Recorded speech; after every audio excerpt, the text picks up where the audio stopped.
رہے گا قائم پہاڑ جب نہ رہے خدایا، تیرے منہ کی ایک بات بھی ٹلے گی نہ چاہے کچھ بھی ہو۔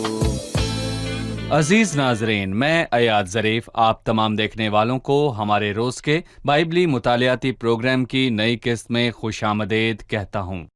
ابھی ہم زبور کی کتاب کا مطالعہ کر رہے ہیں۔ یہ پرانے عہد نامے کی شاعرانہ کتب میں سے ایک ہے، اور آج ہم اس کتاب میں سے زبور 132، 133 اور 134 کا مطالعہ کریں گے۔ میں چاہتا ہوں کہ آپ اپنی بائبل مقدس کھولیے اور آج کے اس مطالعے میں پورے خاندان کے ساتھ شریک ہوں۔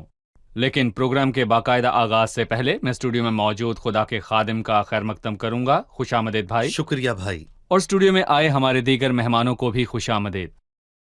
بھائی یوسف، سب سے پہلے میں آپ سے زبور 132 کا موضوع اور اس کے حصوں کے متعلق جاننا چاہوں گا۔ اس زبور کی پہچان کم سے کم 3 چیزوں سے ہوتی ہے۔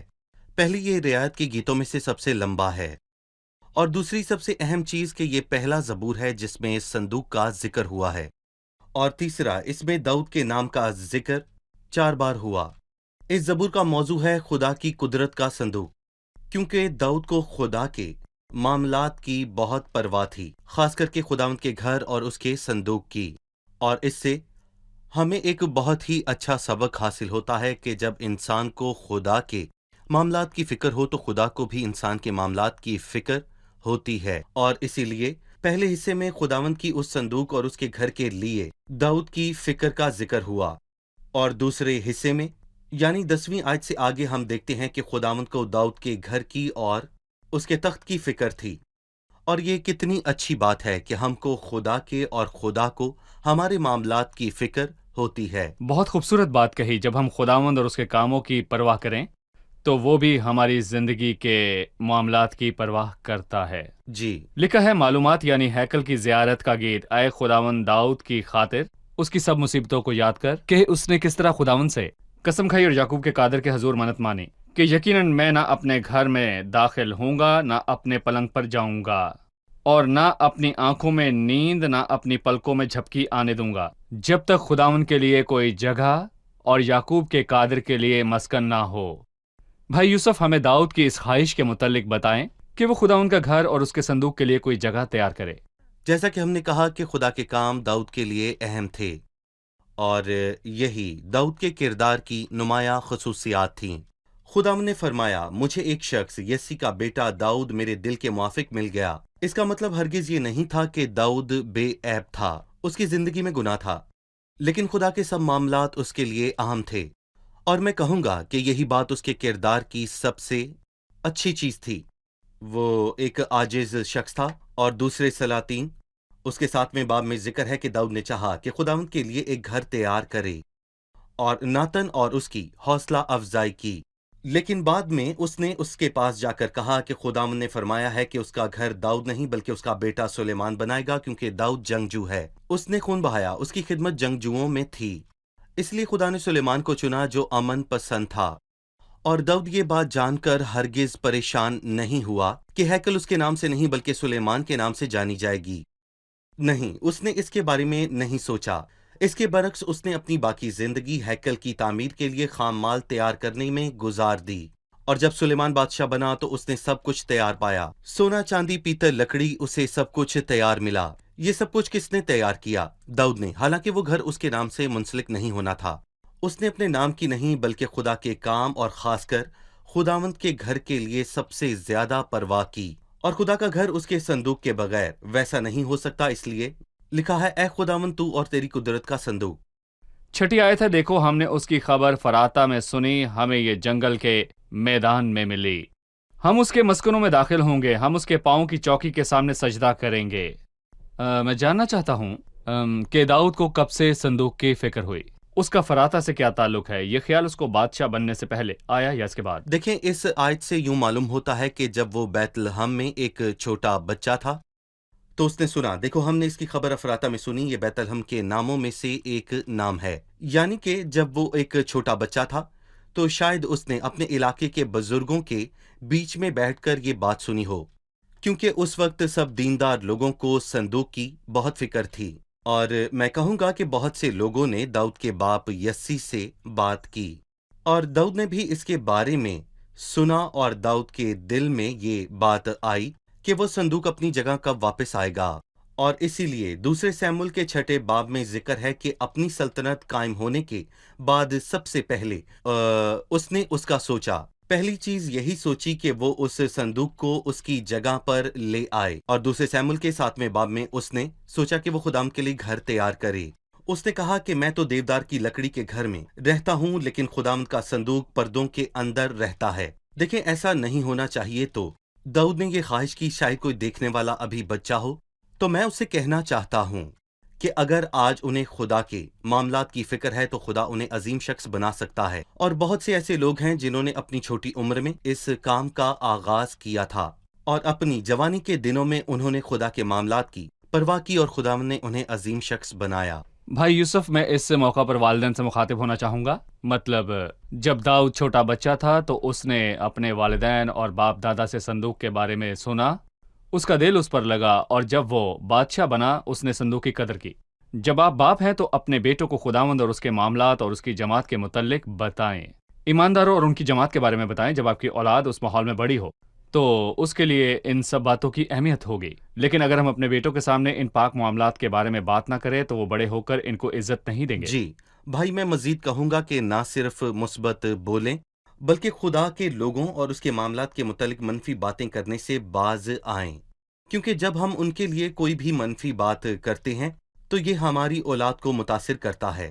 جی، خداوند کے لوگوں کے لیے منفی الفاظ کا استعمال کرنے سے ہمارے بچے ان سے نفرت کرتے ہیں، وہ عبادت کرنا چھوڑ دیتے ہیں اور پھر اس میں شامل نہیں ہوتے۔ 8ویں آیت، اٹھ اے خداوند اپنی آرام گاہ میں داخل ہو، تو اور تیری قدرت کا صندوق، تیرے کاہن صداقت سے مبلس ہوں اور تیرے مقدس خوشی سے نعرے ماریں۔ میں ان آیات پر آپ کی رائے چاہوں گا۔ سلیمان نے ہیکل کی تقدیس کے دن اپنی دعا میں اسی آیت کا ذکر بھی کیا تھا۔ سلیمان نے ہیکل کا افتتاح کیا اور یہ جملہ کہا جس کا ذکر دوسرے تواریخ کے 7ویں باب اور اس کی 6 آیت میں لکھا ہے۔ سلیمان نے کہا، اٹھ اے خداوند اپنے آرام گاہ میں داخل ہو، اور ہر ایماندار چاہتا ہے کہ خدا آرام کرے۔ اس کا مطلب یہ نہیں کہ خدا تھک جاتا ہے، مطمئن ہونا۔ خدا مطمئن ہو تاکہ اپنے لوگوں میں اپنے مقام پر ہو، اور خدا کو اپنے لوگوں میں جلال ملے۔ اپنی جان ہی کا دکھ اٹھا کر وہ اسے دیکھے گا اور اسیر ہوگا۔ اٹھائے خداوند اپنی آرام گاہ میں داخل ہو، تو اور تیری قدرت کا صندوق، تیرے کاہن صداقت سے ملبوس ہوں اور تیرے مقدس خوشی سے نعرے ماریں۔ اور میں کہوں گا کہ یہ بہت ہی اچھی چیز ہے، کیونکہ خدا چاہتا ہے کہ ہم سفید کپڑوں میں ملبوس ہوں، اور آج بھی کئی لوگ چاہتے ہیں کہ ہم دعا کرتے ہوئے سفید کپڑے پہنیں، اور لیکن میں یہاں پر یہ بھی کہوں گا کہ خدا ہمارے سفید کپڑوں پر غور نہیں کرتا۔ وہ چاہتا ہے کہ آپ کا دل سفید ہو۔ لکھا ہے کہ تیرے کاہن سفید کپڑوں میں ملبوس ہوں۔ اس کو چمکدار اور صاف اور مہین کتانی کپڑے پہننے کا اختیار دیا گیا، اور یہاں پر مہین کتانی کپڑے کی جگہ صداقت کا ذکر ہے، کیونکہ مہین سے مقدس لوگوں کی راست بازی کا کام ہے۔ اور پھر تیرے کاہن صداقت سے ملبوس ہوں اور تیرے مقدس خوشی سے نعرے ماریں۔ ہم وقفے کے بعد مہمانوں کے سوالات کے ساتھ حاضر ہوں گے۔ ناظرین، ملتے ہیں ایک چھوٹے سے وقفے کے بعد، ہمارے ساتھ رہیے۔ داؤد کی اولاد اس کے معیار تک نہیں پہنچی کہ وہ ایک دن داؤد کے تخت پر بیٹھنے کے قابل ہو، کیونکہ داؤد کی نسل کا ذکر سلاطین اور تواریخ کی کتاب میں ہے۔ اس کے تخت پر ایک کے بعد ایک گنہگار شخص بیٹھا، تو بھی خدا نے داؤد سے کیا وعدہ نبھایا۔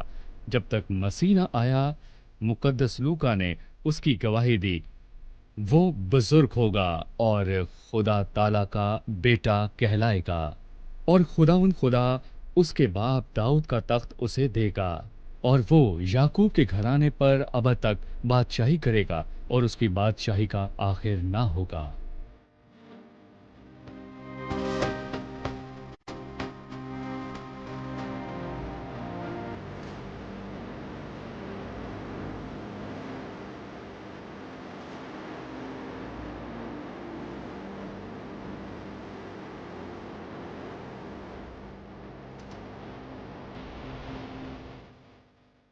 خوش آمدید ناظرین، اب چلتے ہیں اپنے مہمانوں کی جانب اور جانتے ہیں ان کا سوال۔ زبور 132 کی 11ویں آیت میں لکھا ہے،